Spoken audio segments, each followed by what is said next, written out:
তো hello everyone, welcome to my mini vlog. উইন্টারে first বিয়েবাড়ি পড়েছিল আমার। তবে সারা বছর কিন্তু কোনো বিয়েবাড়ি ছিল না, উইন্টারের লাস্টের দিকে এসে বিয়েবাড়ি আমার পড়েছিল।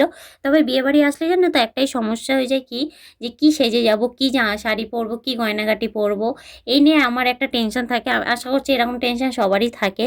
তো সেদিনকে আমি বেনারসি শাড়িটা পরেছিলাম, আর এই যে গলার হারটা দেখছো, এটা কিন্তু আমি অনলাইন থেকে কিছুদিন আগেই পারচেস করেছিলাম। গলার হারটা কেমন লাগছে অবশ্যই জানিও। আর মাথায় যে গোলাপটা দেখছো, এটা কিন্তু আসল না, নকল একটা গোলাপ। তো তারপরেই কিন্তু চলে এসেছি বিয়েবাড়িতে। বিয়েবাড়ির ডেকোরেশনটা দেখছো, খুব সুন্দর একটা ডেকোরেশন। এটা কিন্তু মেয়ের বাড়ির বিয়ে ছিল। তবে আমার সাজতে কিন্তু অনেক সময় লেগে গেছিলো, কারণ আমি সাজতে বসেছিলাম 7টার সময়, আর সেজে উঠেছি 10টার সময়। রাত্রির 10টার দিকে আমি চলে এসেছিলাম বিয়েবাড়িতে। তবে এসে আমি তো ভেবেছিলাম বিয়ে শুরু হয়ে গেছে, বোধহয় দেখতে পারবো না।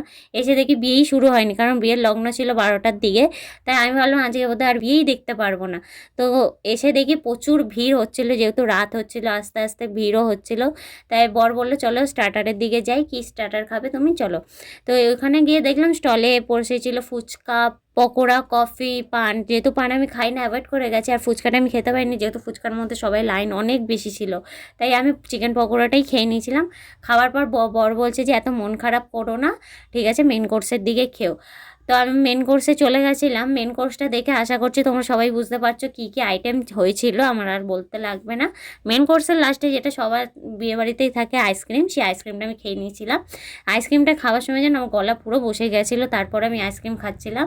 তারপরে বাড়ি এসেছি রাত্রি 12:30টার দিকে, যেহেতু আমি বিয়ে একদমই দেখতে পারিনি, তাই বাড়ি তাড়াতাড়ি চলে এসেছিলাম। তারপরে কিন্তু আমার বিয়েবাড়িটা কিন্তু সরস্বতী পুজোর দিনকে পড়েছিল।